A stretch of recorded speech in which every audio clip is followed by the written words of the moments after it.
Sounds good. Okay, so over the break while grabbing a cup of coffee, I did think about a question that was asked earlier when we started talking about Python. I pointed out that for people looking for embedded Python, what we look at here isn't exactly, it's related to it. You'll use bits and pieces of it, but it doesn't really even seem like the first step in that direction. But I thought it through over the break. And who was it that asked the question about embedded Python? Yo. Was it Tyler? Okay, so for server admin people, I was just thinking, and when we get to module 6, I believe it is, I'd have to check the schedule for sure, but I think in module 6, we'll be dealing with files and stuff. And for server admin sort of embedded Python, that's what you would mostly be doing. Oh, yeah. Kind of like what you would do with the bash script, right? Yes. You'd use grep to go look through all the files that you have and find stuff. So I will, when we get to that, the file writing here, I will go ahead and include a section on that, because more and more people need that. So yes, might as well go over it. Embedded Python I'd love to go over also that. refers to like the GPIO pins that I was talking about. So we call both of those embedded Python, which I know you do both of those, Tyler. So as far as using the GPIO pins, I did include a lab.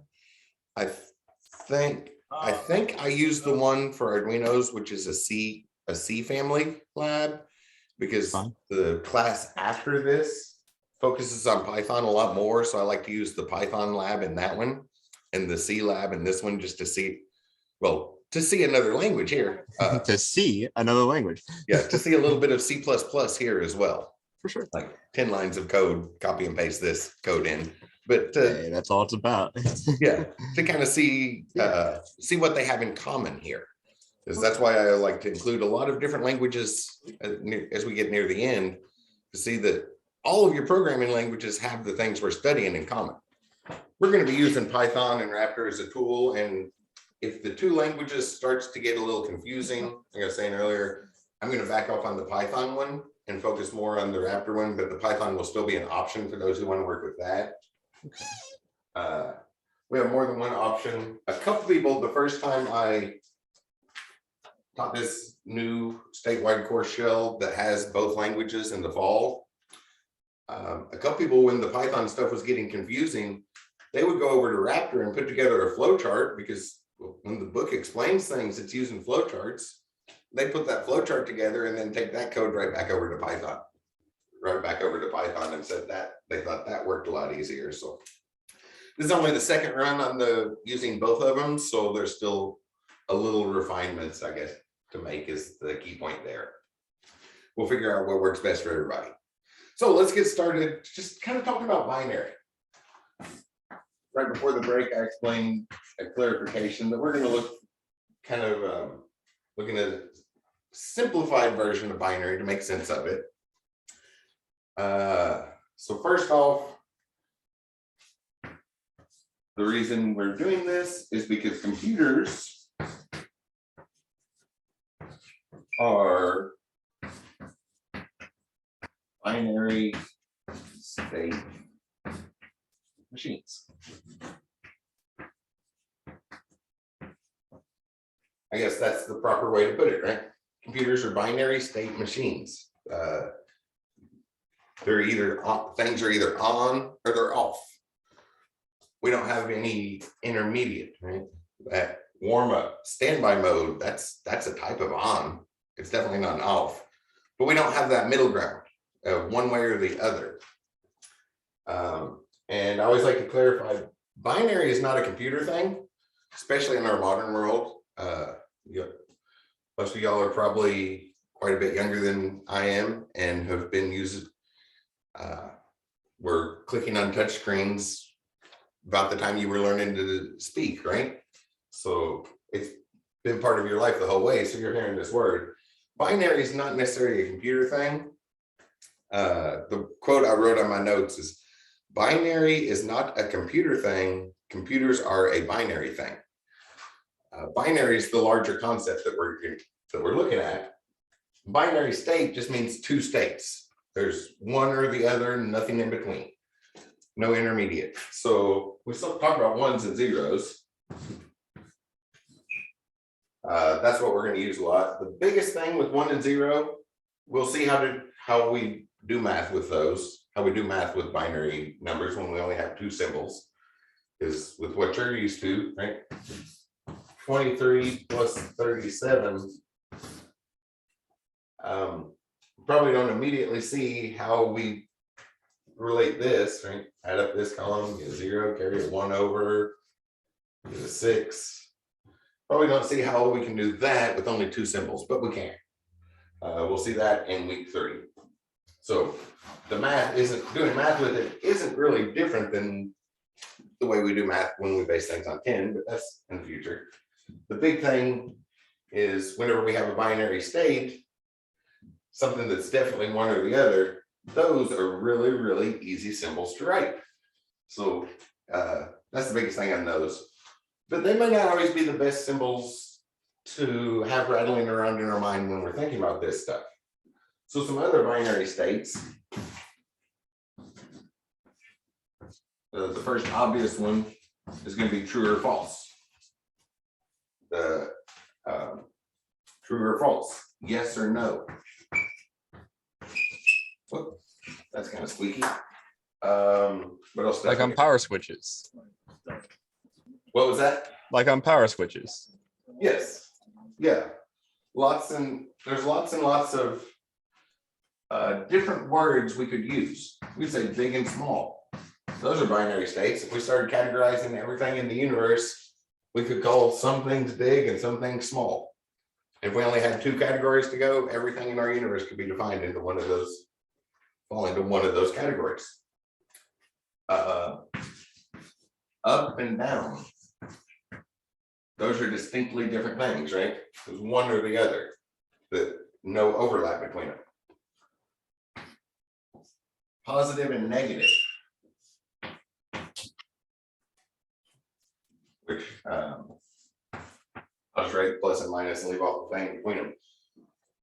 There's lots of different ways we can think about binary states. So 1 and 0 are easy symbols to write. But when we start putting algorithms together and start trying to tell the machine what to do, there are other terms that may be useful for that particular situation. So one thing is try not to get locked into any set of terms. Just think of binary as polar opposites. Any terminology you can use for polar opposites can be defined as binary states. So depending on the situation, some words might be much more useful than others. We'll see that when we start working with code explicitly before long. So electrically, what we have, so jumping back to the confusing part again for just a second, which I just did that for the clarification. This is an electrical engineering class. We won't get into too much of that unless they're unless somebody has the real concepts, because I know you're boiling it down, but like the real life matter of it all is what's actually happening. Yeah, that's why I wanted to show this. So what we really have are a whole bunch of switches in there. I'm going to draw 4 here. I'll put this one closed.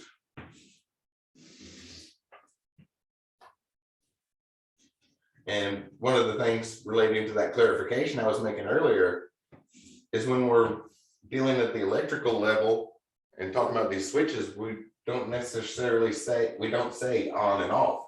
We say open or closed. Did that switch kind of break our circuit and prevent electricity from flowing? Is it open? Or did that switch complete our circuit and close it? So this is what we really have inside the machine. We have a whole bunch of switches, and I'm just going to draw 4 because you can see that takes a while to draw. But some of them are open, and for sake of simplicity, I'm just going to assume that open is off and closed is on. So open is off, which we're going to represent off with a 0. Close, that's on. So we'll say that's a 1. Open, off, and this one's closed. So we have, what we really have in a machine is a whole bunch of switches that we can either turn on or off. And we represent that with our zeros and ones. That's the binary state, the on off, which didn't make the list here. That's the primary one that should probably be on here, right? Our primary binary state is on or off. This is just a pattern. And that's what the machine is doing. It's repeating patterns. So in one sense, a computer is a machine capable of repeating a pattern. We tell it what a pattern is, and it can repeat that pattern as needed and compare that pattern to other patterns. Another thing that's a pattern is if I come over to the board and draw a horizontal line, follow that with a vertical line, and then a curved line. That's just a pattern, right? Draw a symbol, but we know what that means as humans. 5, we get into number theory for a while here, and the difference between numerals and numbers, but 5, like the number of fingers we have. That's another pattern. I could hold up that many fingers, and you all know that I'm talking about 5 of something. I could write this symbol, do this pattern of lines, and you all know I'm talking about 5s. This particular pattern in a computer also means 5. This pattern of 1s and 0s is a 5, which is really a way to represent all these electrical switches in this off, on pattern, which represents a 5. So that's what we're looking at. So we need simplifications. Obviously, this would be very, very hard to draw every time. Anymore in the modern world, most things are 64-bit machines.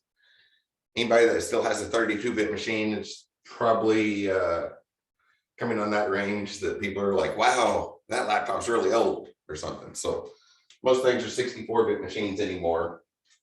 Are old Pi's 32? Some of them are. There's still 8 when we get into SBCs and microcontrollers. There's still 8-bit machines. Oh, There are even some 4-bit ones, because if that's enough, that's enough. just to display a number, like you said. But yeah, they go from 4 bits all the way up to, I think NVIDIA has a 128-bit single board computer, pre-configured for machine learning, already set up with machine learning and stuff. So those things get pretty advanced too. But I'm not going to draw 64 1s and 0s on the board as we talk about things. So I'm probably going to go with 8. I'll be drawing 4 or 8 most of the time as we talk about binary. But keep in mind that it's just another pattern, just like it's just symbols to represent something, a pattern. Yeah, I like patterns. I like those patterns. Sorry, what was that? I said I like patterns, and just I like, understanding how, just like how those patterns are and what they're. That's what we're doing when we give instructions to a machine. We say, here's a pattern we want you to follow, and the machine will follow that pattern So this is a 4-bit. forever. So is this just a 4-bit, just, in terms of just like 0s and 1s? Yes. And these patterns, it's the same. We're going to talk about it at 4 or 8 bits at a time. Each one of those is called a bit. But we use more than most computers today are going to be 64 bits. And with those, That would just clutter up the whole board if I wrote 64 1s and 0s every time I was talking about something. So we'll keep with a small number enough that's that doesn't completely clutter up our notes. I have a So that's question. what we're doing. We define what a pattern is and tell the machine to follow that pattern. So is it okay if I erase this on the board? Yeah, I just have a question though. What's that, Keegan? So my question is the code, you know, does it constantly change all the time? Like, will the numbers change? If we tell Like, it to change, so if it's a 0, then that could be a 1, and then, the you machine know, won't do anything unless we tell it to. If we told it to, if our next instruction was to make this one a 1, then at the next tick of the clock, we'd have 0, 1, 1, 1. But that's what we're doing. We're feeding in instructions. So, and And that's that's what what the machine knows about, all those ons and offs. So I'm not going to draw this schematic picture again. That's yeah. just to help for my job. That's what what's actually going on. And we use it with 1s and 0s. So to say add 2 numbers.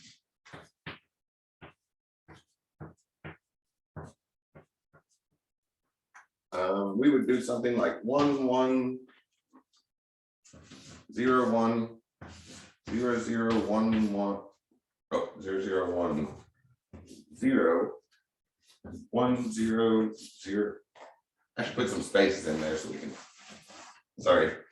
Let me add some, put it in four bits at a time with some spacing to make it easier to copy. 1, 1, 0, 1, 0, 0, 1, 0, 1, 0, 0, 1, 1, 0, 1, 0. So on a particular machine that I went and looked up, this is the instruction to add a couple numbers together. Don't make any sense at all to a human, right?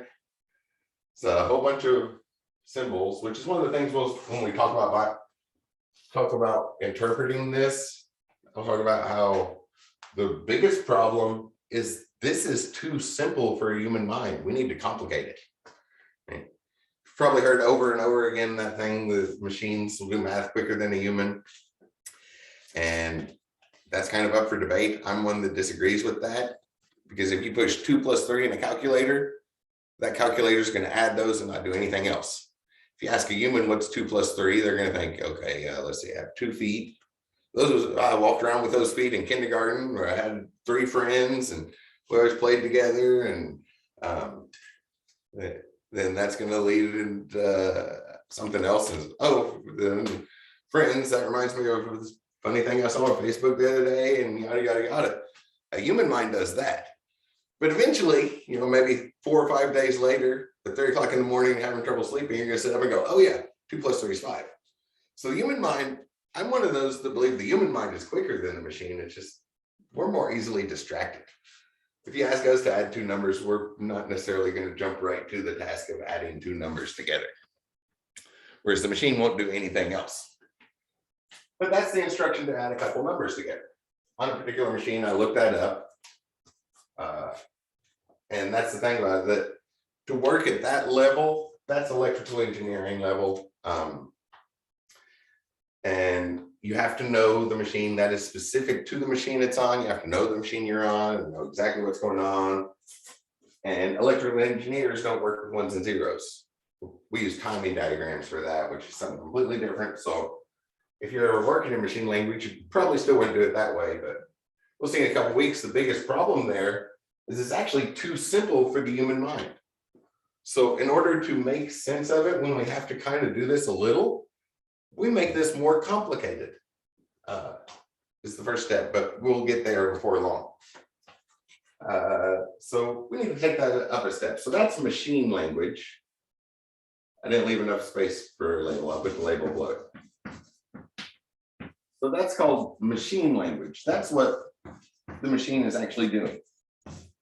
We give it a pattern, it carries through that, it repeats that pattern, compares that pattern to other patterns it knows about, decides what the next pattern to repeat would be afterwards, and just works with those patterns of on and off switches. But kind of hard for a human to work with. So if we take that up a step to assembly language, I'll write the label first this time, because that just makes more sense to have the label up top.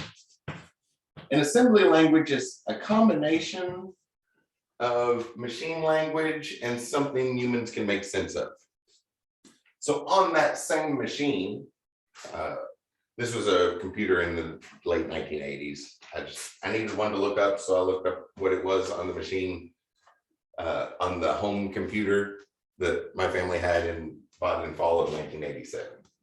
And so, by the way, so with assembly language, isn't that compared to like an assembly line?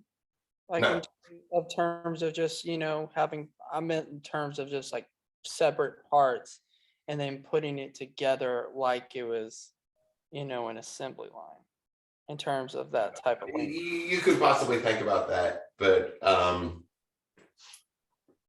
it's more what it relates to is, but this is the plan. We want a machine to carry out this, and we're gonna, when we put the machine together, then we have assembly language referred to an assembled machine. Yep. What you said kind of makes sense, but there's two words. When my notes get up to the words imperative and declarative, there'll be a better answer to that question. But it's several pages ahead still. I just did word association and with to make more sense of, assembly language. Okay, so this is switch by switch. Machine language is switch by switch, every individual component of the machine. And assembly language is those components assembled together. Oh, okay. Right. So like an Avengers assemble type thing. Yeah, that would work. That might be a better one. Yeah. And here we get some human words. Some of the early assembly languages, we'd still have just like binary code things to work with, but very quickly it became, we'd have some words for our instructions. So we'd say add 2, 3 result was the assembly language to do this on that particular machine I looked up. So you notice we have that and that, but really it wouldn't quite look like this. We wouldn't have 2 and 3. I just wanted to write those numbers down so you see them. We'd have 0, 0, 1, 0 and 0, 0, 1, 1. Because the 2 and the 3 wouldn't mean anything to the machine. This is the binary representation of that, which we will see in module 3. But basically what that is saying add 2, 3 equals, which is an important point to take note of, is as a human, if we want to say 2 plus 3, where do we write the plus sign? Write it like in between the 2 and the 3. Mm-hmm. But for a machine, a math operation is 2 numbers. So if a machine's going to add, it needs to know that it's going to deal with 2 numbers before it gets the first of those numbers. Does that make sense? Yeah, it makes total sense. We can't say here's a number and then say add. The machine's going to be like, well, add requires 2 numbers. So we have to say add first and then give it the 2 numbers. So it knows what it's doing. Yes. So the instruct, it goes out of order. So that's what the machine needs. A little bit better, but it's still not quite the way humans do. Kind of like that pause. Is it okay if I erase this other side? Yeah. This is a confusing picture that we probably want to stop looking at and look at the nice simple symbols. Just a reminder of what's actually happening there. So probably drawing that on Notepad was really difficult. this semester. What was that, Tyler? Drawing that on Notepad with my keyboard was really difficult, but I got the base concepts. Oh, Microsoft Paint would have been an easier place to draw it. That's very true. Or just screenshot it. That's a better way. Just screenshot it. So that brings us up to a high level language, and this is the ones we're going to work with. We very rarely work with the machine directly. Some people will, and we're going to cover it, but it's hard to say who will and who won't, because we head into, everybody's heading down a different IT pathway. Some people will see binary stuff every day, and some people will never see it again after we cover it in this class, right? So this might be the only class that gets covered, so I'll make sure it's fairly thorough. And this is something entirely in human symbols. Entirely in human symbols.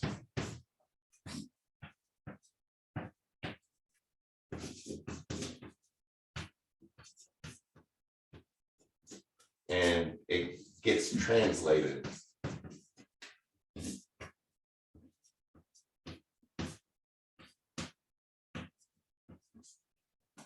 to one of these. It depends on the language we're working at, the situation. As programmers, we're the ones that tell the machine what to do. So obviously we have control over that. But when we write stuff in a higher level language, I'll just end with translate. Our symbols get translated into either assembly language or machine language, or in a lot of languages, there's another one in between that's called byte code. But it's something the machine knows how to work with. And then the machine knows how to work, turns byte code into assembly language into machine language. So it's like it gets passed back up the chain. We'll work with text and pictures, and the graphical ones, the modern one's called no code or low code solutions. We're looking at sort of an older version of a graphical one, but we're either working with pictures or text. Something, a human symbol. For Raptor, it's those flowchart pictures, which match our international standard of communication, pictorial based language. Or in Python, it's text.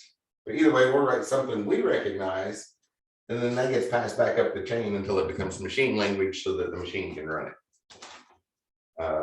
But this, so traditionally text-based symbols, and that goes all the way back to the EDVAC machines post-World War II when it became a semi-public project.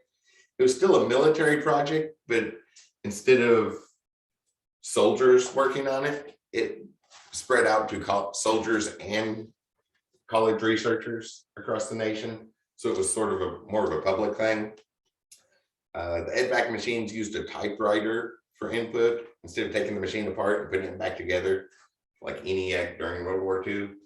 They modified a typewriter so that they could use human language and input and get the input from text.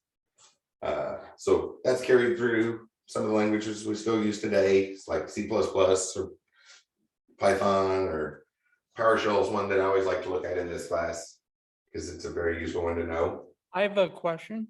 Yeah. So, my dad used to do business back in the day before he switched professions, but he did business back in the day and selling insurance and everything. And so like what type of language to put into a computer would be used for like selling insurance?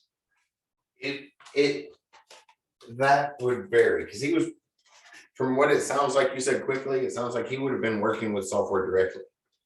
And the language is what we use to build the software. Okay. It sounds like you're thinking of a finished product, and these are the step-by-step instructions we use to build that finished product.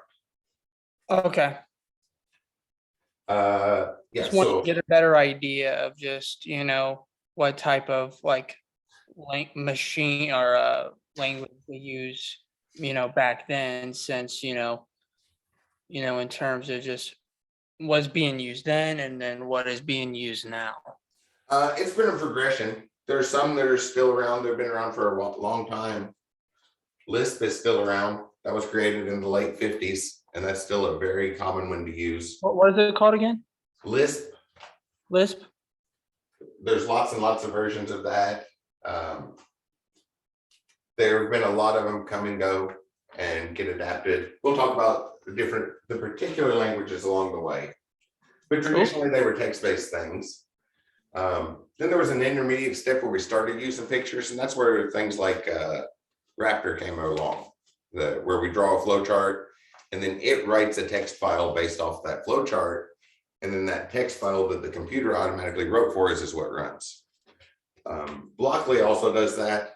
Blockly is the plugin that was used to make Scratch, and Scratch became very, very popular. So we can use that in any software application we write, but a lot of people have probably seen Scratch with the puzzle pieces, and it was intended to be used with the thumb on a phone, but when they put Scratch together, that was a website, so people got used to using it with a mouse, which is really, really slow. If you try that with just your thumb on a phone, it's super easy to work with that language, but those actually write a text file, and then that text file runs.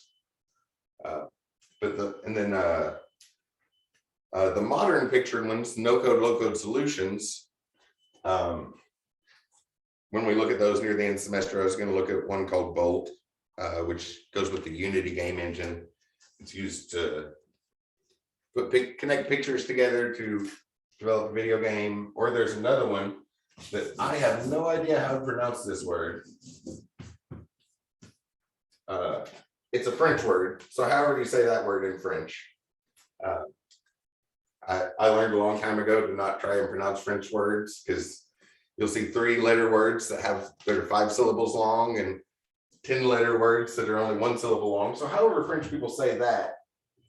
And on the interface, it looks like Raptor. We put a flow chart together, only it flows horizontally instead of vertically. And then it runs it, but it'll give tips and stuff because it has some AI built into it. And there were people that took this and also connected that to some voice recognition software. So there are some versions of this that we can just turn it on at a meeting where developers talk about what needs to happen. Developers talk about the algorithm, and the machine just sits there and listens and writes all the code from the discussion. Wow. So the importance of this class, I like that one because that really expresses the importance of this class. The computer can write all of the code. What a computer can't do is come up with the algorithm. A computer can't figure out what the step-by-step process is, but once a human determines that step-by-step process it needs to take, the machine can handle the rest of it. So the human really just needs to come up with the code. We can do that, turn this one on with some voice recognition, talk about the program we want to make, and at the end there's a flow chart ready to compile into machine language and run just from listening to us talk about it. So that's why we study algorithms in such depth, the steps we take to do this. So high-level machine language, for example, on this machine I was using for the example, would have run C++. It was at that time frame. So we would say something, it would look something like this. Integer, I'm just going to call it X. We'll get into talk about naming variables before too long and how we don't want to use X. X is nice in math class because it's really easy to write, but on a keyboard, it's really easy to write a long word and have a nice descriptive term. We don't have to abbreviate it like we do in math class, but also on the board and notes, those abbreviations like math class are kind of nice because they're easy to write. So we'll call this variable X and assign it 2 + 3 end of instruction. So in C++, the semicolon would mean end of instruction. We'd have to explicitly say where that instruction ends, but that looks a lot more like how a human would handle this, right? We know we're going to have some integer because if we add 2 integers, the result of that's an integer. We don't introduce a decimal by adding numbers, by adding whole numbers. So we know what type of data we have. We're going to call it this because a human will never make sense of the way the machine keeps track of that data. So a useful name for us. And then here's what we actually want to do. And we would read this as the integer X is assigned 2 + 3. Usually we just don't say the end of instruction one, but any place in here where we're working with something that has semicolons, you will hear me say that every time, just as a reminder that we have to explicitly tell the computer when an instruction ends. In Python, a new line is our end of instruction. So we type an instruction, and when we hit enter to go to the next line, that's our end of instruction character. One equal sign means assignment. That means we're going to get this value and we're going to store it here. The language R is kind of nice because it adds a less than symbol, so it looks like an arrow to the assignment. So this number is going to be assigned into this spot. All the languages we're going to work with this semester just use an equal sign for that. And if we want equality, kind of like 2 times 3 has an equality to the number 6. Right? Those represent the same value. Equality we represent with 2 or 3 equal signs. We will talk about that in module 4, I believe. We're going to be working with high-level languages this semester. And there are some categories of high-level languages to work with. So hopefully y'all are kind of realizing we're still in preview mode here, right? We're in module 1, kind of previewing overview, the general overview, I'm trying to sneak in a few terms, but keep it in normal English quite a bit to ease into the new stuff. But still kind of in preview mode here. Next week, we'll jump into programming in a whole lot more detail. Is it okay if I erase this on? Yep. Okay. I always like to ask that question, just because I remember sitting in classrooms trying to keep up with notes. And those really bad times when the lecture would continue while the board was being erased. So then there were sections of notes that just never got wrote down. Yeah, I have a bunch of small pieces of chalk. If I shake this, so last time I ordered chalk, that's how they ship that. You hear a box in there? They just threw a bunch of chalk into a padded envelope. There are some unbroken pieces in there, but not many. Most of them are like that long.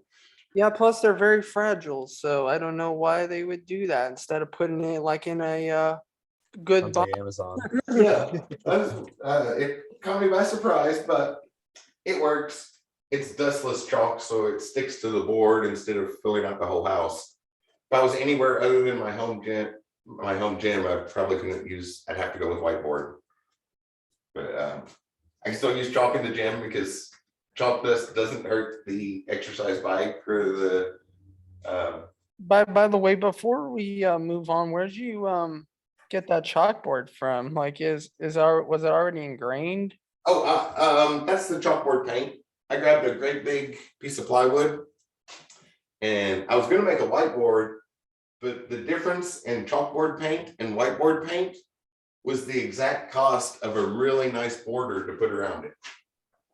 So I went with chalkboard. I was like, oh, I like chalkboard. I like chalk. I don't care about white or black. I like chalk a whole lot better than markers. Yeah, plus The what other day it happened to me in the Python class, the SDEV 220. I wrote a sentence on the board, turned around and talked for a few seconds, turned back around, went to write something on the board, and the marker had already stopped. But I can tell how much chalk I have from across the room. So yeah, it's just the chalkboard paint on a big sheet of plywood. Yeah, plus like, with a whiteboard, they have like mini ones, so you can just like, have it like one in your hand and just do it like, just write things on there. Yeah. Actually, I was thinking I put wheels on the bottom, so I've been thinking I'm gonna put another piece of sanded plywood on the back and just put whiteboard paint on that, so then I can turn it around and have both of them. That would be pretty. Whiteboard and whiteboard. So you can have a two-sided thing. That would be pretty cool. Yeah, but yeah, it's just the chalkboard paint on a piece of plywood, and then I put casters on it so it rolls around, and use molding for the tray. One of those molds that have a bunch of grooves in it, hold stuff. So I built that. Yep. It's not the 100-pound piece of slate, old school ones. So types of programming languages. We have 2 main types, and we have 2 main types and then 2 types of each of those. So that number seems to show up a lot, right? Number 2, that's binary, means 2 states. Our languages are like that. So we have imperative languages. and declarative languages.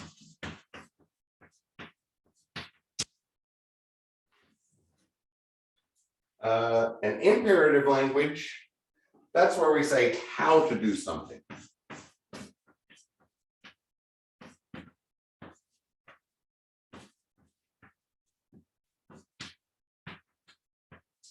So that's what's going on here. We add a number and put the result at some spot over in RAM that we're going to refer to this way. That's how to carry out that instruction. A declarative is what to do.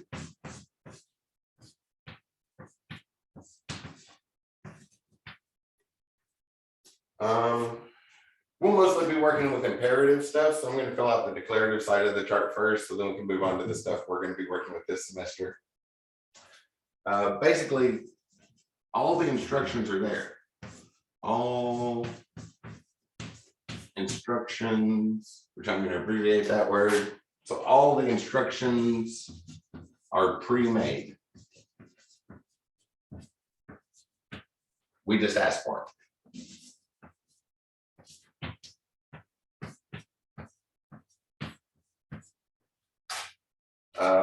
Markup languages and query languages, for those who have seen those, are good examples of that. So for example, that's not an E. Like SQL. Yes. So for example, that was the first one I was going to put there. SQL. We usually go ahead and pronounce that.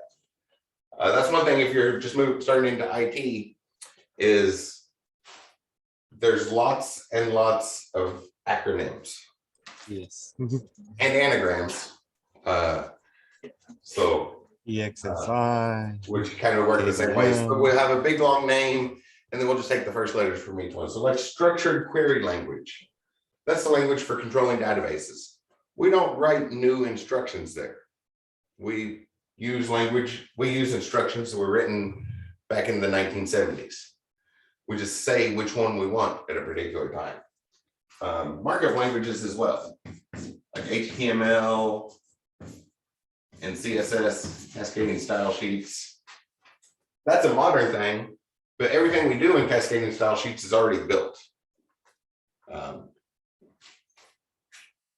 And we just use instructions that are already built into the language. We just say which one we need.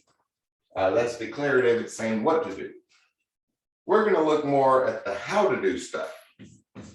That's the step-by-step walk through an algorithm. Step by step walk through an algorithm.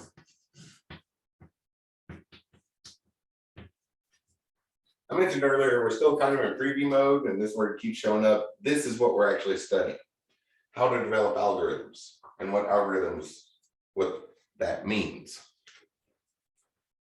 So this is our normal high-level programming languages. So for example, C++, Python. I'm running out of room there, but there's lots of them. Swift, Java, C#, Perl. I'll throw that one in there because Perl is actually the language we're working with when we run Raptor. Raptor was developed when we do our flowcharts in Raptor. It was developed back in the mid to late 90s by the Air Force as a way to introduce new Air Force I've used Perl before, but I can't remember. engineers. They used a language called Perl. That was very, very popular back then. So Raptor, when we put that flowchart together, it actually writes a text file in the language Perl and then runs that. Oh, that was from, okay, I did Perl with the Python Hello World. That's what I did. Yeah. It sounded familiar? Yeah, it sounded very familiar. Yeah, it's a very popular language. It still gets used a lot. Has some all of them have advantages and disadvantages. So in the long run, we tend to mix and match languages. We mix them together so that we get the optimizations from different ones and then get the best parts from the ones we want, depending on what we're doing. That makes sense. Okay, if I erase this side, this is what we're working with, high level languages. In particular, the imperative ones, because we're studying algorithms here. Yeah, that was just an example of the lead into a high level language. And there you go. So with imperative languages, is it like we write the code and then with declarative, the code's already written and you just like, it does its own thing? Something like that. We're still writing code. So our statements we're still writing code. It's just a step-by-step thing. So maybe an example would help clarify that. If I share my screen real quick. Because I think what confused me is how declarative, all instructions are pre-made, but then imperative, it's step-by-step, and aren't instructions pretty much just step-by-step anyway? I think that's where I'm getting lost at. Yes, but we look at more details. So so for a declarative language,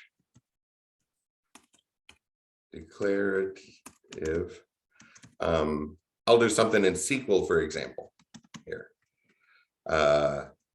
We'd have our database.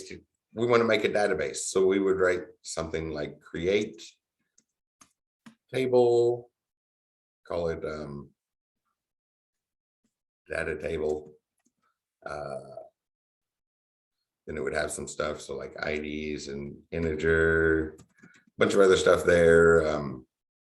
Name is and we're using all these keywords. I should capitalize this. So integer, name is text field, age is another integer. And we're using all these things in capital letters or keywords that are already built into the language. So we don't have to tell the computer how to make a table. It already knows how. That's already built in. So we just use that keyword create table and the computer knows what to do. But if we wanted to create a table in Python, imperative, I'll use a Python example. We want to create a table here. We have to tell the computer how to make a table. So we'd As well. like with print statements. So we'd say like print ID, then /T is how we type the horizontal tab. That's a shorthand. So like ID, and then we'll hit tab to move over a certain distance, and say name to add those, and then we'll hit tab to move over a certain distance and say age. We'll probably put some put the pipe symbol in there. That's that vertical bar right above the enter key. And notice how I'm having to tell the computer how to make a table. So then on the next line, when we started putting stuff in there, we'd say like item number 1, tab over, add a little bar to kind of separate things, make it look like a table. I'll put my name in here. The name that is Chris, so tab over, add a bar so it looks like a table. I'm 43 years old, one of those numbers. Maybe come back here. We want to separate the headers, right? So print a whole bunch of little dashes so it looks like a line underneath all that. Does that make sense, Hannah? Yeah, I think that makes more sense. Do you also still need to like put the quotes around Chris and like 43 and stuff like that too, or? Yes, but that was going to be kind of Okay. complicated because like 43 is a number, so that wouldn't need quote marks on it. Okay. But Chris is one, so well, this might be a good place to address this because you'll see it eventually. But if I put a quote mark here, it kind of looks like it's the end of this quote mark, right? Yeah. So that's what this backslash is for. So in order to actually type a quote mark, we need to escape out of coding because the quotation mark means something to the programming language. So we use a backslash. It's called an escape sequence. So that's like escape out of the key symbols and actually put a quotation mark here. So we'd have to add in stuff like that.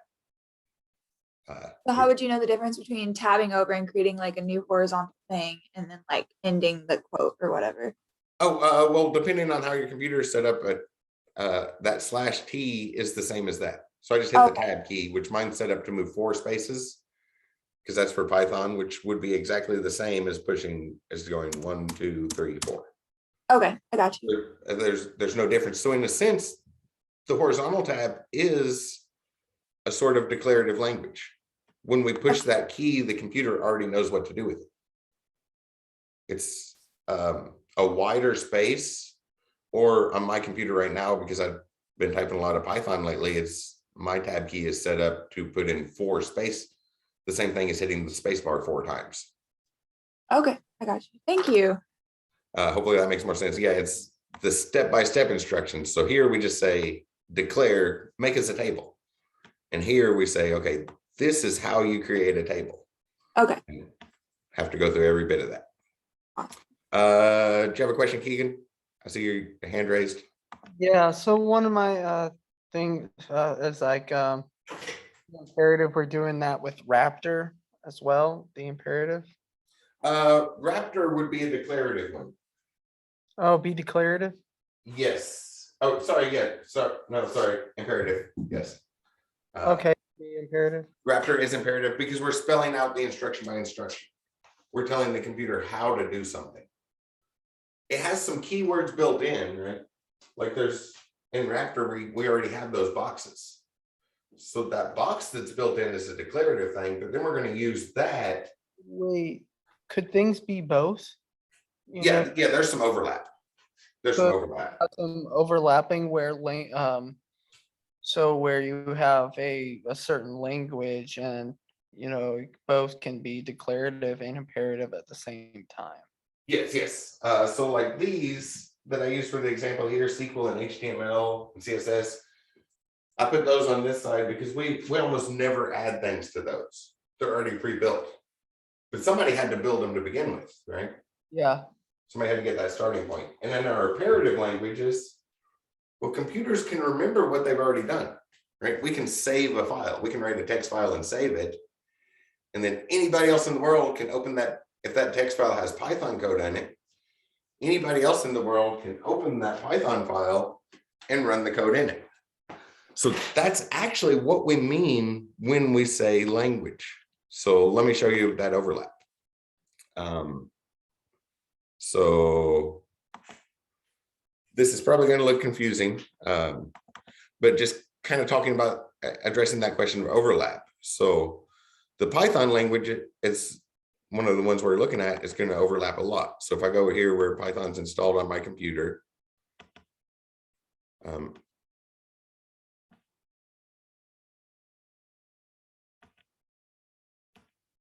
so here's Python programming language.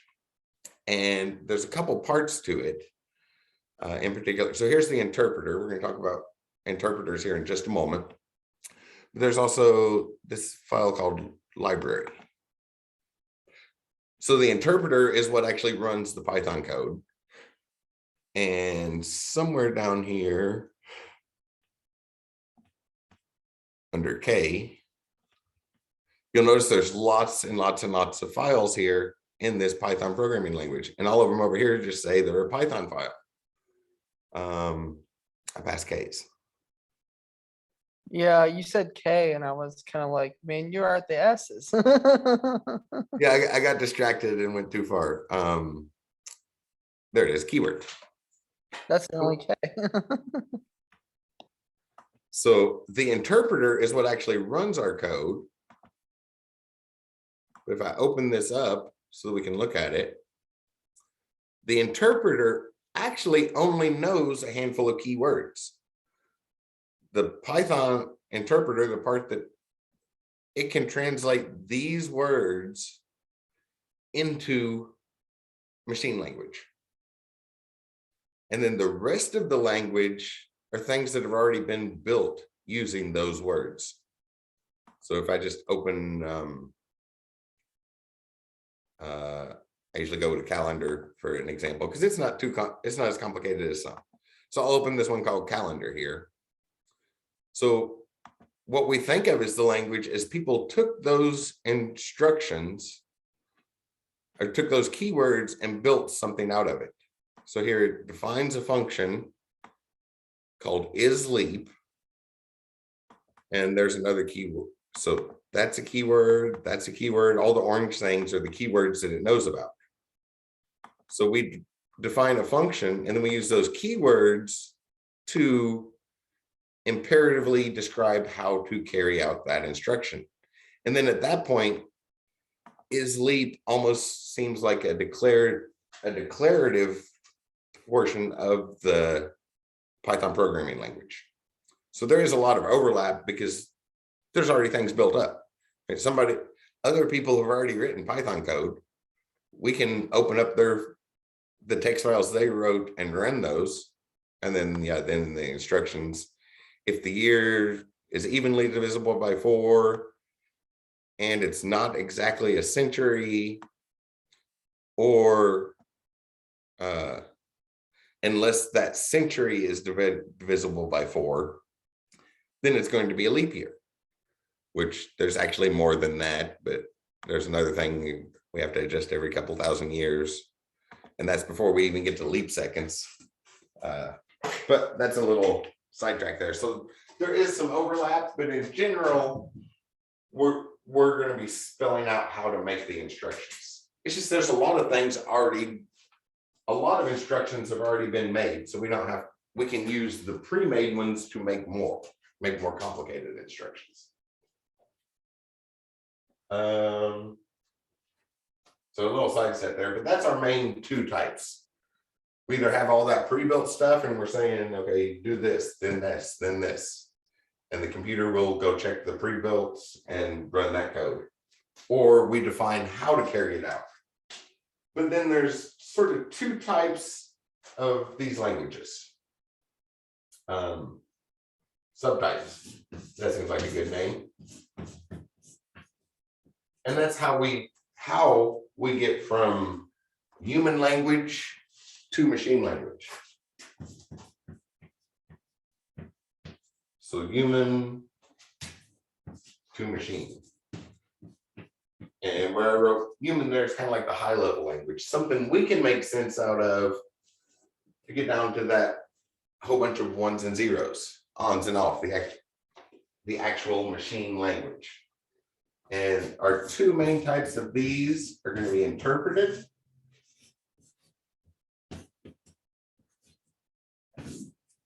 and compiled.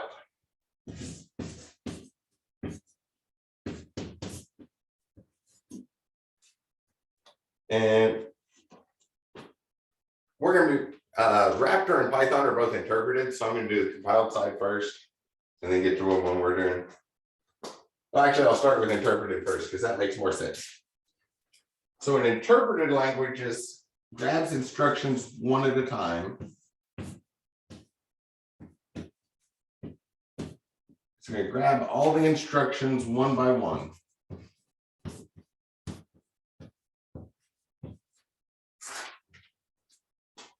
So then it'll translate that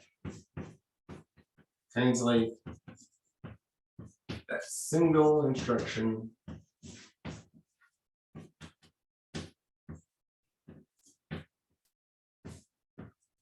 and run, then grab the next.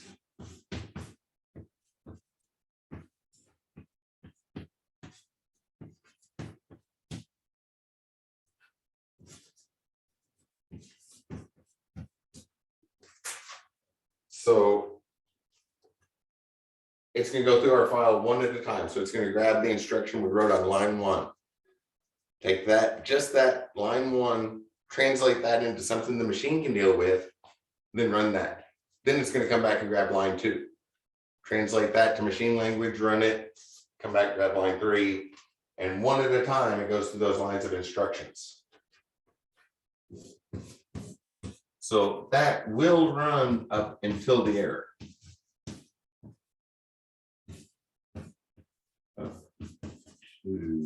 Error. So if there's an instruction on line 7, it will run line 1, line 2, line 3, line 4, line 5, line 6, because those were all fine. But then when it grabs line 7, it hits an error and then the program crashes. So midway through it.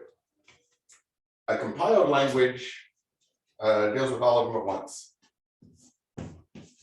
It translates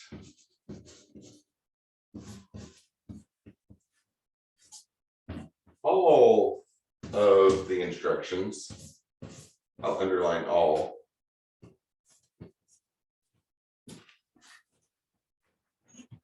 Here, I have another piece of chalk. Oh, I got a whole piece of chalk that time. That's always nice. So a compiled language grabs all of the instructions and creates a file of machine language code. I'm going to abbreviate that some. So, yeah, so it grabs all our instructions as an entire set and then creates a set of machine language instructions so they all stay together. So the counter to this, where it will run up to the error, is a compiled language will not run at all if there's an error.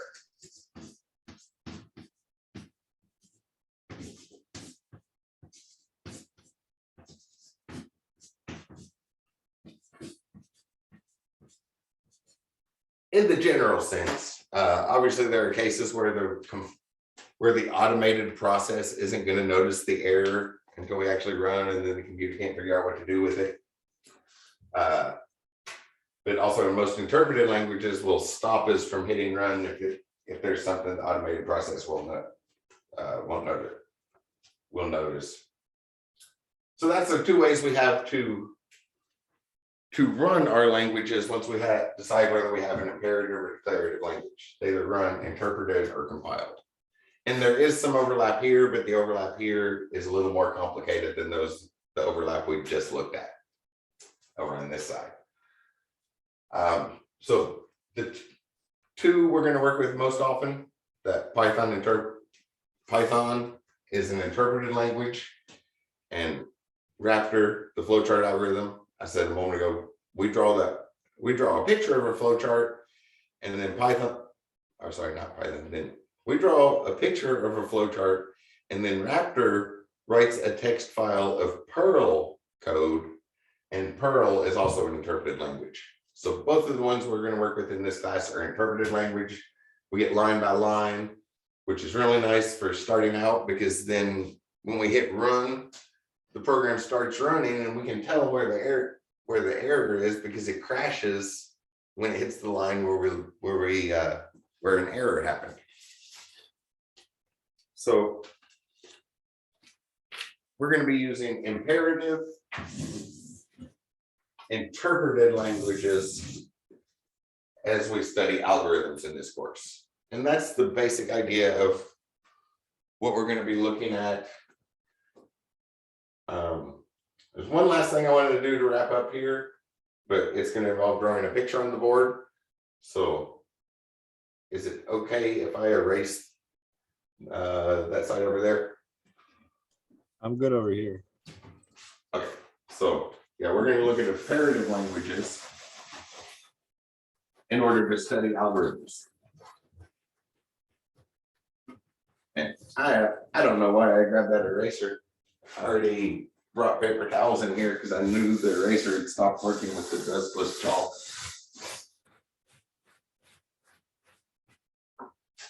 I can only erase a couple times before the eraser becomes something I can write with. It's a tool. Actually, okay if I go ahead and erase the whole board? That way I'm not somewhere off to the side. Good with me as well. I'm not sure how anybody else is.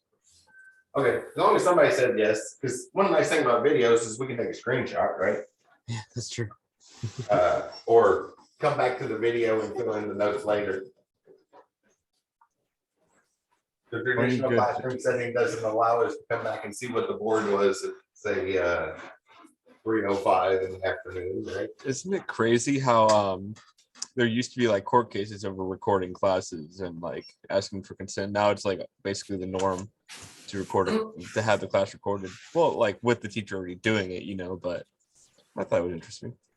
Yeah, they when everything first locked down, they weren't sure what to do, so they made that requirement because they didn't know what situations people were going to be in. It's like, oh, all classes need to be recorded, but then they removed that requirement, so it doesn't have to be recorded. But I don't think I'm going to go back to not recorded classes, especially if it's on Zoom and all the classrooms up at campus have cameras and video monitors, so they're set up to record. So there's too many advantages to the recording. So I'm pretty sure I'm always going to be recording classes from now on.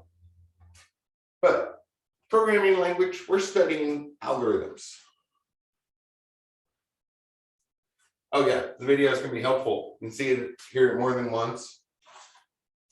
We're studying algorithms, and the programming language is the tool we're going to use.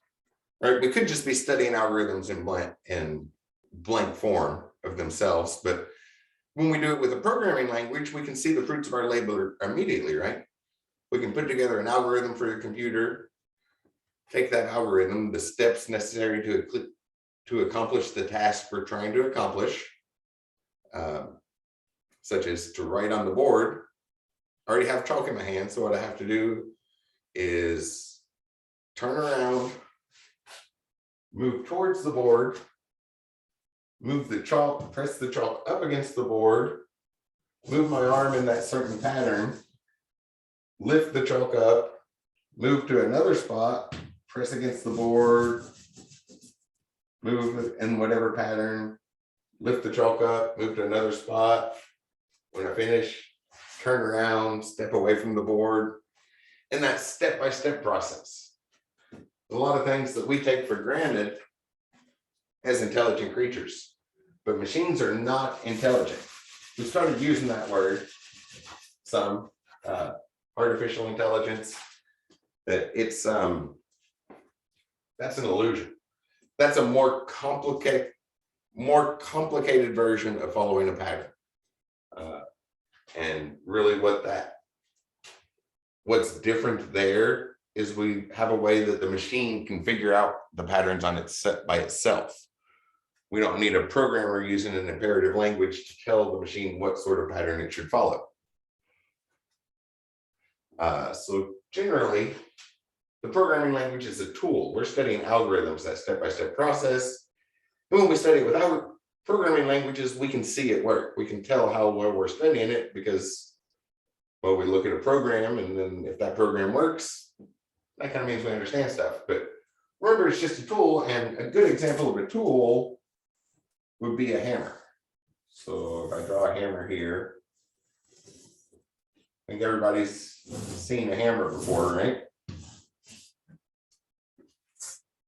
What is that tool? I think everybody's familiar with a hammer, but when we really break it down and analyze what it is, analyze is going to be an important word for us. Analyze is a word that's going to be important in all of your college courses. You probably hear it over and over and over again in all your different courses, and it might be hard to see why analyze means the same thing in an electrical engineering class as it does in an engineering class, isn't an English class, or a math class, or a computer class like this one, an IT class where we're not doing the electrical engineering. We already have that part's already built for us. We just need to work with that machine. But the word analysis is going to show up over and over and over again. So that word itself, that means to break a problem down into pieces and study the pieces individually to build up understanding. Which in college, we study analytical knowledge. We break things down into the fundamental pieces, understand each piece, and then put that understanding back together to get an understanding of the whole. The opposite of analysis is synthesis, and that's where we start with different pieces and build up something new altogether. But in college, we're mostly studying analytical knowledge, and so we're going to analyze things, doing an analysis. So on a hammer, what is this tool really? It's a combination of levers. There's a fulcrum point up here and a fulcrum point here, and then A human's going to be holding the hammer, so there's also several fulcrum points on their arms and wrist. But a whole bunch of levers combined into one item. And usually what we're going to do is we're going to push with this side and pull with this side. Talking about a hammer, usually that happens fast enough that we're going to say hit and pry, but we can push things slowly with a hammer, right? Or pull things slowly, but usually we're thinking fast with a hammer. That's why we build up that special shape. But is that the only thing we can do with that tool? Like hit a nail or pull a nail out? Of course not. We can use any tools for any other, resources that, we must, create or, even take apart really. Yeah, there's lots of things we can do with that, which is still that push and pull. But I was looking for something, I was thinking even further. Hammers are usually nice and heavy. So out on a construction site, you got the blueprints, which is paper. So if it's a windy day, that paper is going to blow away. Hammer is a nice heavy object to hold that paper down. Hammer is a nice heavy object as we carry supplies into a construction site. A hammer makes a great doorstop. We would never actually say that, but there's different ways to use it. Even those labels I put here. And you know what, we can also pull over on this side, but we could definitely hit something with this side as well, right? Yeah, we can also use hammers for art projects or anything, and we could just take even take, even the handle off of the hammer and just get rid of the top part of it and just stick it inside the ground. We can literally just Exactly. There's lots and lots of things we can do with a hammer. Mm-hmm. Yeah. In the chat room is comment, hammers have made hammers have been a very common weapon over the years too, because, well, that statistic everybody always overlooks, right? The news always wants to report on always wants to report about gun violence, but way more people are killed every year by hammers than guns. I was trying to avoid going there, but that was mentioned in the chat room. That and so there's multiple. Because usually that's an aggressive thing. So people just grab whatever's at hand. We can also use a hammer, just like I said, stick it in the ground and possibly use it as a trap, to make people trip over themselves. There's multiple. Yeah, no shortage of uses. There's lots of things we can use that for, but that's tool in general, right? Plus, that extreme example we just had of using it like a tripwire or as a weapon when somebody's really angry, that sort of stuff. There's lots of tools that could be used for that same purpose. Exactly. That's obviously not the intention of that tool, right? Like stairs are not just for walking on, like you can use stairs for multiple reasons. Yes. So there's so that's the point why I drew this up here, is our programming language is a tool. So one question that often shows up in classes like this is, how do I do this with the programming language? It's like, well, there's lots of ways to use a tool. And programming language is even more so than something like a hammer that has a specific purpose tool. A programming language is a general purpose tool. That it has, there are 4 things that we do with a programming language, and this is where the lecture is going to pick up on Wednesday. The 4 things we're actually studying this semester is a programming language is a tool to carry out what we call the 4 constructs.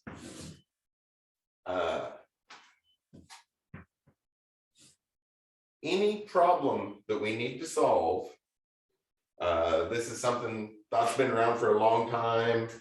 People have sat down and done actual mathematical calculated proofs to prove that there are 4 types of tools we need to solve any problem.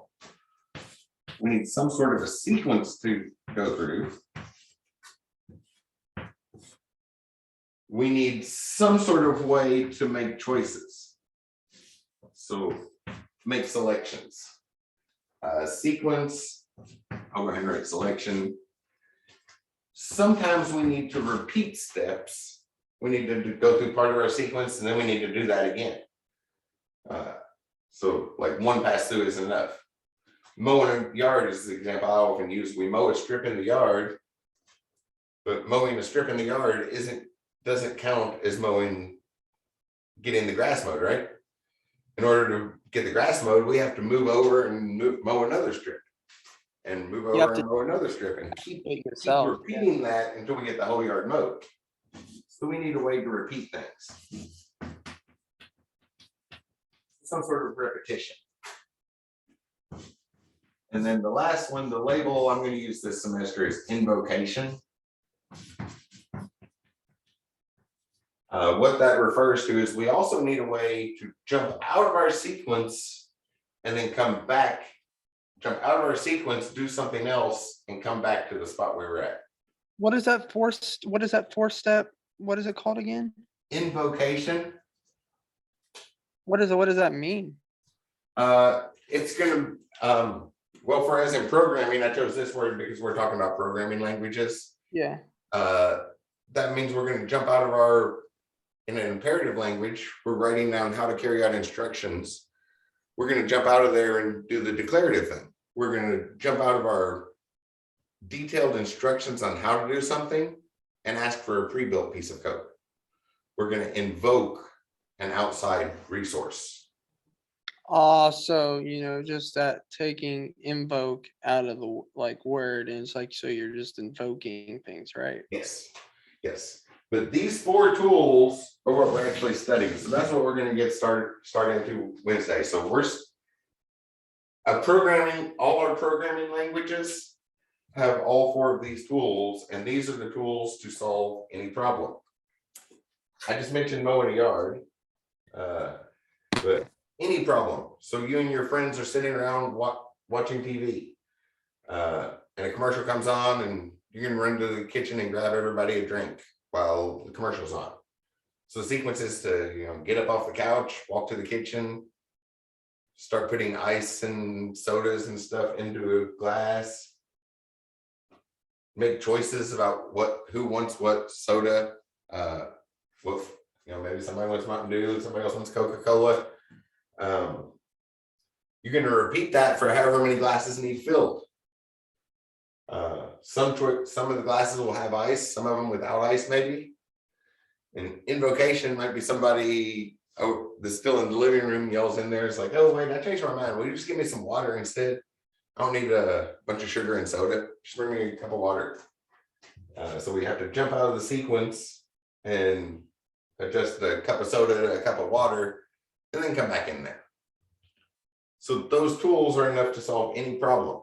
That's what we're actually studying this semester, is how to solve problems algorithmically, which means break it down to the most basic steps that need carried out and the order they need carried out in order to solve a problem. So we're starting that, but keep in mind, we're working with a tool, and there are lots of ways to use the tool. When we talked about it, it kind of drifted into violence there, but non-violent things. There's more than one way. So there's more than one right way. That's a question that often comes up in this class as we're studying programming is, well, what's the right way to do this in this language? It's like, well, the language part doesn't matter. The end result. There's a right and wrong at the end result. So as long as what we do reaches that correct result, correctly solves our problem, then that is a right way to do it.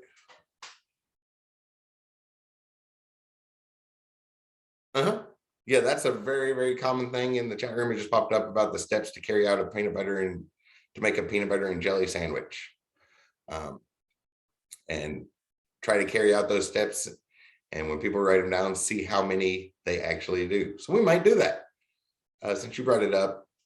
Yeah, I had a teacher that did that, and in one of my classes many years ago. And when I wrote them down, I went through all the steps. I went back to like farming, like how to grow the peanut butter and the wheat and the fruit, and a couple of those details. Because if you really break it down that far, you'll notice that we can't really grow peanuts and wheat in the same region. I mean, we can make something pop up, but neither one of them is going to have a good harvest if peanuts and wheat, or if we try to grow those in the same region. And that's our bread and just one of our ingredients. We have fruit in there, it gets even more complicated, but just how to put those together.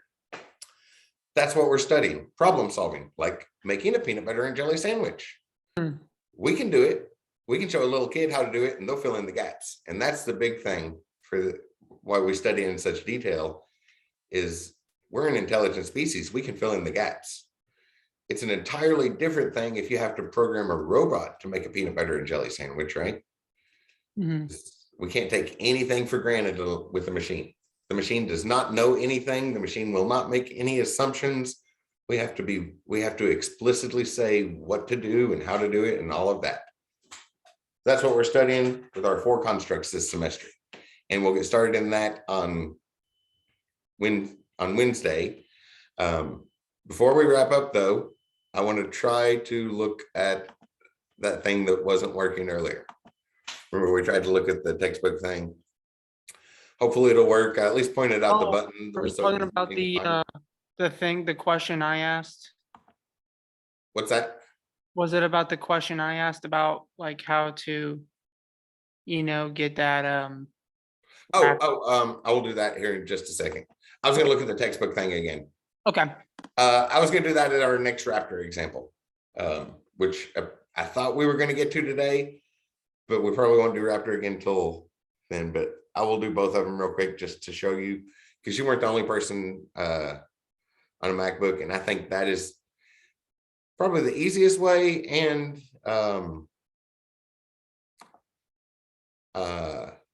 if you're going anywhere in IT, you will have to do remote access sometimes. So it's a good thing to practice on. So here in our assignments, where was I?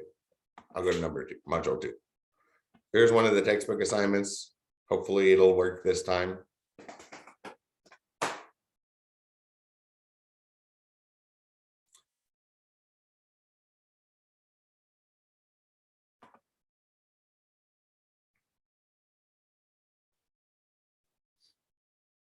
If it doesn't, I'll just have to point at the buttons. So, I think it's going to work.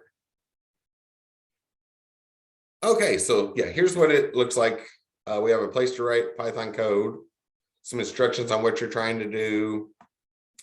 And this is one of the things I don't like about this for this class is, notice they have a big starting point here and they tell you what to do.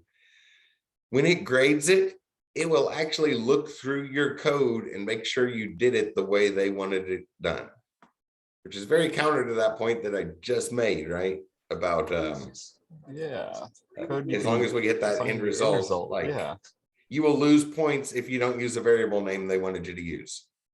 Lame. But you know, that's how it is. But I am more concerned with the algorithm. So if the computer's doing that, but you think your code does the right thing, let me know.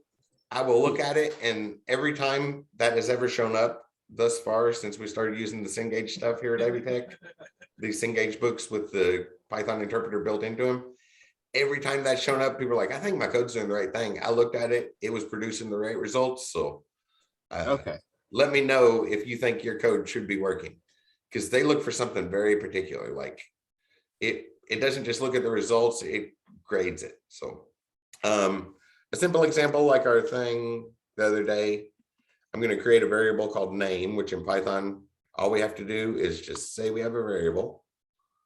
We don't have to say what type of data it is, and then assign it a value. So like my name is going to be Chris. And then age is the number 43. And then I'll print whatever's stored in that name variable plus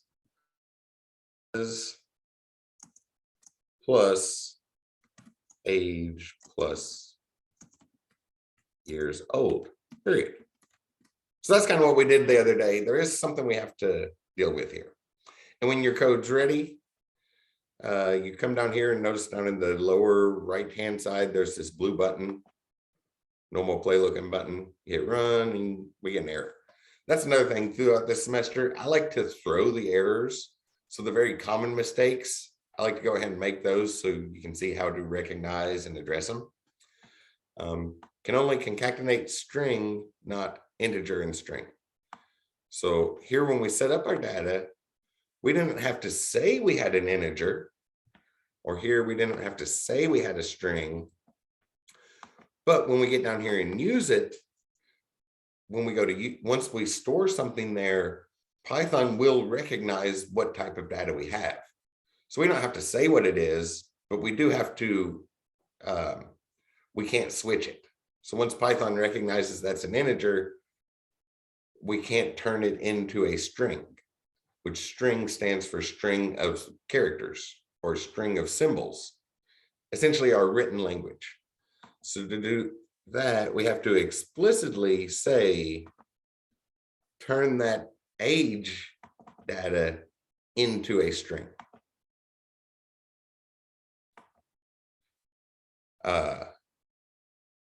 So that's back to that imperative thing. We have to say how to do this. We can't just print 43 because 43 is a number and we can only print symbols. We can print the symbols 43, but we can't print the number 43. We'd have to do, we have to turn it into the symbols. Just like if we have the symbols 43 that we could print with, we can't do math with those because those are symbols for writing down, not for doing math with. So we have to watch things like that, but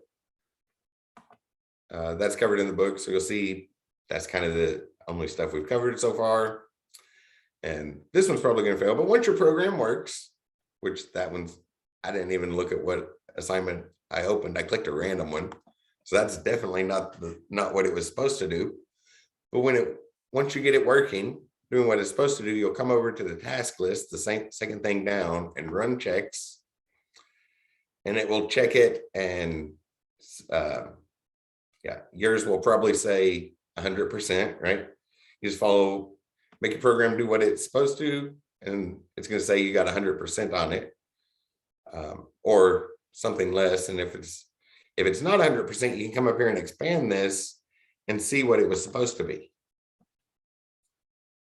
So it received this output, but it was expecting to see item name, colon, space, TV stand, and capitalization matters. It is case sensitive. So sometimes you'll see that it'll seem like you have the right output, but it's just like a case issue. An uppercase or lowercase letter got off. Then it was expecting to see retail price 325.0, wholesale price, colon, space, $sign 200.0. So it was expecting that stuff and it got this. Obviously that didn't work. But on yours, you'll just go make the little adjustments to whatever would correct it and then run the checks again. And you can keep running checks over and over and over again and run your code here, check it here. And then once you get up to 100%, hit submit. And it is looking for something explicit. It will even read your code and compare it to how it thinks the code should be written. So if your code runs and it doesn't, if you think it should work following the instructions, but it's counting it off on the grade, let me know and I will manually grade it. And every time that's happened so far, it accomplished the given task. So I put all the points on there. So give it a few tries. And if you can't figure out what's wrong with it, let me know. Some of those are designed to be tricky. So we will look at a couple of them this semester. I'll wait until people ask about some to kind of hone in on the trickiest ones. So feel free to ask questions. I'm available to help. So the other thing was about a Raptor assignment. So I'll just do this real quick. I was going to do it on our next example, but if you go to video lectures, way down at the bottom, there's a PDF here for written instructions. if you click the link, you should be able to see the PDF right in the browser. The video walks through this as well, and we just want to go to this link.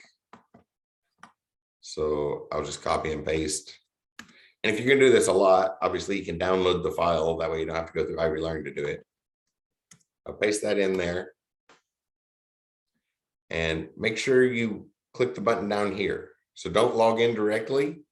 Come down and you hit use SAML authentication. There's several layers of security set up so that we, it's actually Duo that logs us in. So the two-factor authentication logs us in. We have to have that to get That's this. funny.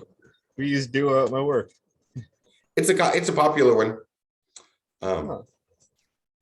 Strange things happen to me. Has happened to me as Ivy Tech and ISU, Indiana State. I'm doing some graduate work at Indiana State in mathematics right now. Mhm. Both of them use Outlook sign-in with Duo, and I'm getting sort of a random lottery thing on which email I get. I might get Ivy Tech email, I might get ISU email, because both of them, They're both under the same. So then it Okay. already remembers that I logged in, and then it'll just, it's like it picks a random one about which one I'm getting. So you're not under two different users in Duo, I guess. So you're under one user in Duo. Oh, no, it's two. No? What? Maybe it is Okay. one user in Duo. I can't figure out what it is. Because the Duo at ISU is, I manually get a code every time. It doesn't save. And the one at Ivy Tech, I do save it, and it's still, it's like a lottery on which email I get to check. That's strange. I'm trying to think of what we've done like admin on the admin side of Duo, but So where's the I've done it a couple times. thing where you can get the Raptor? Okay, and then these two right here, rooms 158 and rooms 162, both have Raptor in them. That's our computer labs. The GRE labs Okay. are separate from the Ivy Tech network. So you'll jump onto one of the machines, just click jump, and then here in a second, it'll jump over to the machine, and then it's sort of, you'll need to set up an account. So anybody that doesn't have an account, you'll want to do this in the next few days to set up an account. It's SOIT Our account already. guest, and okay, yeah, if you have an account, you can do that. The reason we're not on the Ivy Tech network is because SOIT guest is because sometimes the cybersecurity people, like in the ethical hacking class, or the networking people or server admin people, they need to break stuff in order to learn. So we have our own labs so that we can break things. Home SOIT labs are guest important. user 47172. So for Yep. right now, that's our login. 47172. And usually the guest account is only good for about 2 weeks. So you'll want to go in here and set up an account. And when you do, it's very straightforward. It's ready to go for you once you get here. If you don't have an account already, so the machines are frozen. So once you log off, it's a new machine. That way, if people need to break the machines in order to learn stuff, software wise, we can break it and just reboot, and it's like a brand new machine. It's like they were never on there breaking stuff to begin with. Are You they just each have to virtual save machines stuff. then? Or They're frozen. they're just frozen? Okay. Yeah, they're frozen at the first login. So every time you log in, it's the very first login. Oh, okay. So it's like an incremental backup, and it just loads that first backup every time that you log in. Mhm. Okay. Cool. Yeah. And by So one of my questions. oh no, it's not an incremental one, Tyler. It's a first login every time. Okay. Sorry. So you'll see that welcome to Windows message every time. Okay, so it's just like brand new, spanking new every time. Yes. Okay. I was thinking backups, but it had nothing to do So with that. you will lose your files. So to set up an account down here, SOIT help desk, open that with Google Chrome, and there's a button there that says create an account. And you'll notice right above it, there's the icon for Raptor. So then we can do that stuff in Raptor. We can I'll just do the set message to the string hello world. That's our standard example, because usually if we can get words to show up in the output, we know everything is configured correctly. And then we'll just print out the message. So when we hit run, we should see that message pop up. Yeah. Do you have another question, Keegan? Oh, yeah. So you just go to the accessivtech.edu, and then once you go on to the 158, so Once you if- go in 158, you just choose a machine. yeah, just choose the machine and then do the introduction and then, whatnot, Mhm. and complete the Raptor assignments. And What then could how can you save those files then? you'll need to find a way to get them to yourself. So like, I'll just save it in documents here. Email. You can email to yourself. Yeah, email to yourself, or you should have a Google Drive with your account. That was going to be my recommendation. Just go to Google Drive. But so anyway, you'll want to use the internet somehow to get those back to yourself, or submit them directly, right? It's a browser. We can go to Ivy Learn right here.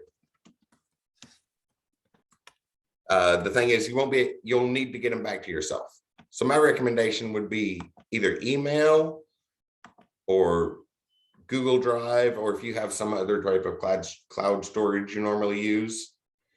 You were asking about this because you're on a MacBook, so that means you definitely have some iCloud storage, right? Throw it on your iCloud is probably the best way to go for you then. But make sure you retrieve it before logging off, because then once you come down here and hit log off,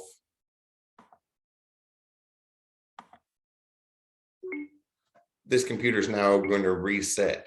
So it was like a guest was never on there doing anything, because we're here to learn stuff, and we might break stuff when we learn it in the learning process. So that way, if we break software stuff, it's right back like it was. And if it's hardware stuff, we just have to let Keith know we broke a mouse or something. So we broke a mouse because we wanted to see what the inside of a USB plug looked like. That's part of the learning process. And that's it, right? Yep. So that's what I would recommend for those of y'all on a Mac. There's other options. I'm running Big Sur, but it was already installed on mine. If you hit Command Space to pull up Searchlight, pull up Spotlight and look for Boot Camp, it's an automated process to set up parallel machines on your Mac anymore. I think that started about 2 operating systems ago. I checked yesterday, it's definitely on Big Sur. But remote access would be my recommendation. And even if you have Raptor, I would still recommend doing remote access a time or two, because you're heading in IT and you're going to need to remotely access stuff. All the time. Especially now with remote work, all the time. Yes. Yes. I was doing IT work at a office full of engineers. Every single person in that office could have done any of the IT stuff there, right? Because they're all engineers, but they were still calling me constantly and having me log in from wherever I was at and fix stuff on their machine. Yep. I know engineering, not computers. basic excuse, Yeah. So it's something you'll do all the time in IT. So it's good to practice it, because some keyboard shortcuts are different. Right? True. Like your keyboard shortcuts that relate to the browser, you're accessing that other machine to the browser. So keyboard shortcuts on that other machine, if it's similar, like say Control T in whatever software you're working with, well, that's just going to try to open a new tab on your own browser instead of working on that other machine. So you want to look for things like that, those little differences, and they will all make sense when you see them. So that's my recommendation for Raptor for those on a MacBook that have trouble getting installed. Here's the lead in. This is what we're studying this semester, our 4 constructs. how we solve problems. And programming languages are the tool we're going to use to study that concept. And but it's an active subject. We learn by doing. So it's a little after, it's 4:12, so we got about 40 minutes left in our scheduled time. I'm gonna go ahead and end the Zoom call. And for our scheduled time, I will still be sitting right here by my computer. So if you have a question, Ivy Learn messages and text messages make noise on my phone, and I can jump back on a Zoom call in a split second to address any questions. But yeah, we haven't really got to a whole lot yet, just some sort of overview, preview of what the course is going to be, some lead in, but it's an active subject. We learn by doing. Got 40 minutes left on our time. Please use that time productively to learn IT. I can answer questions about more classes than just this one, so don't feel like you can only send me those questions.